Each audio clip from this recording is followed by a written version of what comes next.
All right. I want to do something that I know by heart a little bit better. The last piece, it's kind of new. And it's intentionally designed to make us uncomfortable in how we define money, because I think that it needs to be redefined. Like Lisa said, it's the money is just not in our wallets, in our pockets, in our bank accounts. It's in what we build. It's in our talents. It's in how we love. And I needed to deliver that message because I was hired. I was commissioned by TEDx Wall Street. Wall Street was having a tech conference, and they commissioned me to write a piece. And I was conflicted, and I wanted to figure out how it is that I was going to talk to them about money. And so I wanted to take them on a journey from the most self-serving version of money to the most selfless version of money through that piece. And because I needed it to represent the full spectrum, and the irony is that I was living the full spectrum because I announced that I was doing the piece right here in LA at TEDx Skid Row.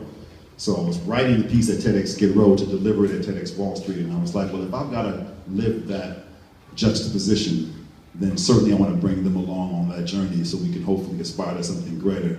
So that was the design of that piece. Lisa talked about the work that I do as the poetic voice. I've created a new speaking category that fuses inspirational speaking with spoken word poetry, trying to just give the poets in our community something else to be when they grow up and something else to aspire to, and create an industry for this art form that I think is so powerful, and it needs to be something that's not just relegated to free open mics on Tuesday nights. It deserves to be at Madison Square Garden just like anything else, just like any other art form. So I'm taking it to the inspirational sort of personal growth space. And this is a piece that I'll share with you that is my new baby. I just released a video of it.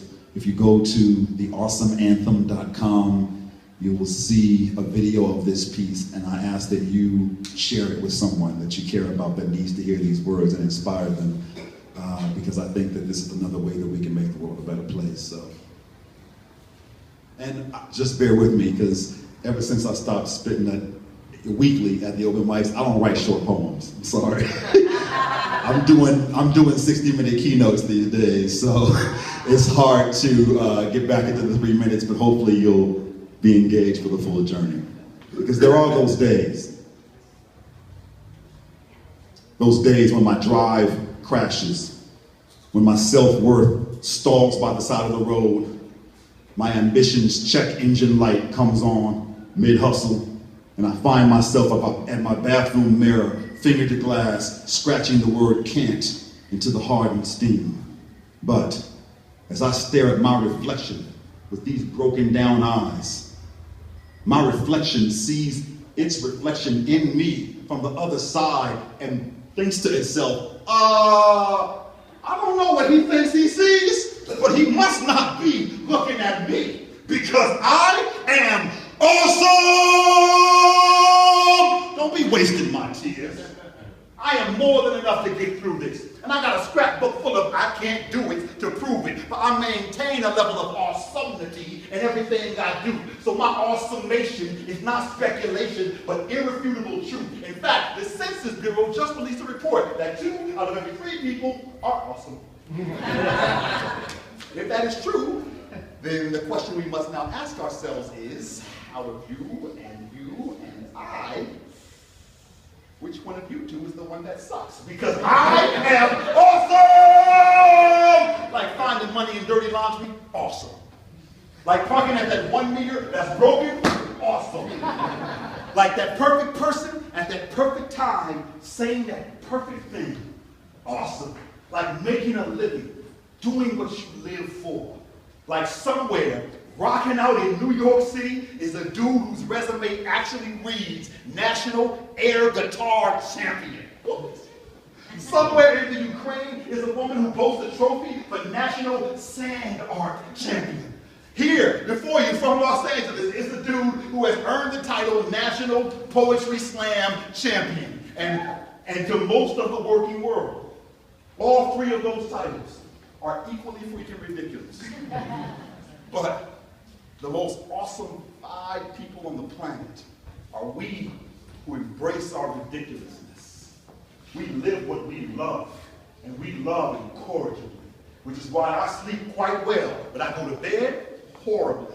Always hopped up on a triple shot of purpose, juggling my dreams like 13 flaming swords and chasing my aspirations through the graveyard shift so that the world can awake to my awesomenaciousness. Look it up. And I'll admit, I used to think that awesome was a word for surfers and smokers and skateboarders and valley girls, but I was like, totally mistaken. Awesome is gangster. Awesome is stupid fresh. Awesome is the new crunk and the new cool beans, the new Bondi and the new bee's knees. My new mantra that helps me breathe into all that I believe and see that within me is all the might I'll ever need. Because there are those days when I'm pushed to the edge where still waters meet earth, and I fall to my knees to look upon the water's surface.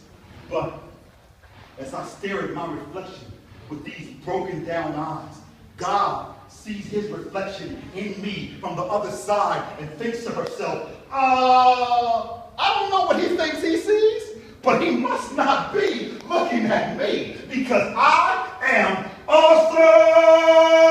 Like the science of miracles and the mathematics of purpose, awesome. Like how the mind can always calculate the what of who and the when of where, but the soul must solve the why. Awesome.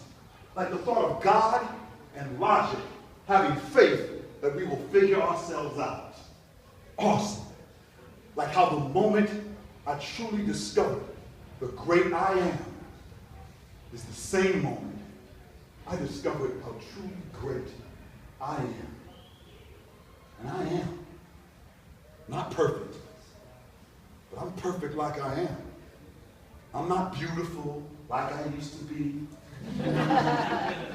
I'm beautiful like I am.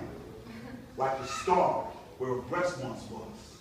Like survival where a death once was. Like the better where a best once was. Every gray hair a trophy. Every wrinkled fold a story. Every pound of fat a challenge. Reminding me there is always something to pursue. And always something to celebrate. That's why I never smile for no reason. That's a concept I don't believe in. You ain't never without a reason to show off your teeth a bit. Spread out your cheeks a bit. Let your gums breathe a bit. If you can learn to reach deep for it, you can take yourself a piece of bliss and make yourself a feast of it. Like when you go buy a smoothie. Huh? And they fill it too full, making more than your cup can hold, but instead of letting it just spill all over where you, what do they do?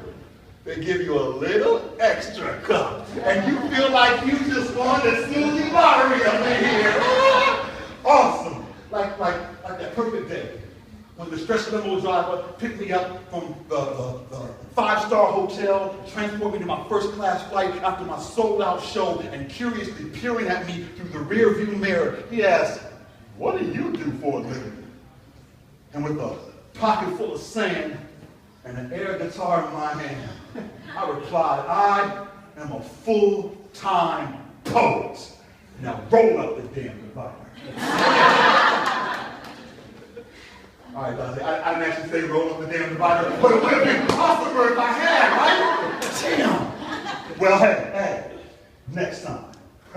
And you better believe there will be no shortage of next times. Oh, you don't have to guess. Just check my specs. I'm no longer afraid to double down because I've tricked the deck. I've already seen my future, so I'm unfit to bet. That's why whenever failure challenges me to Russian roulette, I rock a waterproof poker face impervious to sweat. Because I don't gamble with my life. I count the cards. So my success is mathematics. So long as the dealer is God, I can always even my odds. Even on the odd days I can't get over it, I go through it till it's behind me. On the days I can't levy the waves, I just learn to surf tsunamis. On the days I can't slay the beast of despair with my mighty sword of confidence, I can still tuck a razor blade beneath my tongue and paper cut that fool to death, one positive affirmation at a time. And when I return from the wild rumpus of my awesome fest, I always vacuum with a smile as I clean up my awesome mess. For there are bits of mountaintop buried in the grooves of the soles of my shoes. Every footprint tracked on my floor testifies to the heights I've climbed and proves that I made it back home each time. So I find that on those days, when my weary soul can't seem to do another single thing, when the 24th hour threatens to pop my day's seams, when the cup of my ambitions begins to runneth over into screams, that perfect person at that perfect time says that perfect thing, and I am handed an awesome little extra cup by my homie, who shows up at my door with a bottle of Don Julio, 4 dirty jokes, and a scrapbook full of "we gonna laugh about this later." A little extra cup by my lover, sipping espresso at midnight in a fireproof suit, who takes over the juggling of my flaming swords and says, "You need to get some sleep tonight, baby." A little extra cup by my colleagues, my team, my family, my fans, my community, who comes here to hear me inspired and amazed, but shows up to find me having one of those days when I stand on this stage trying to guide someone home but can't seem to believe the words of my own poem, but they do.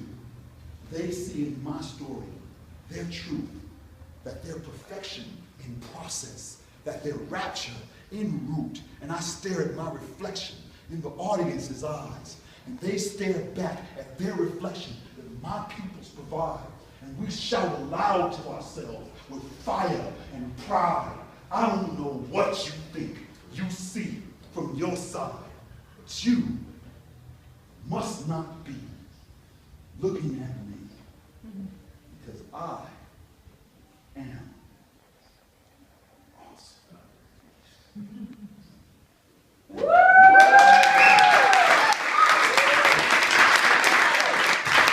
Real quick, also, please be sure to go to theawesomeanthem.com and send that video to someone that you love. I'm very proud of it, and it features people from around the world, in communities around the world, from icons and celebrities to people in other countries, hitting the awesome pose to celebrate their community of awesomeness. I appreciate you. Thank you.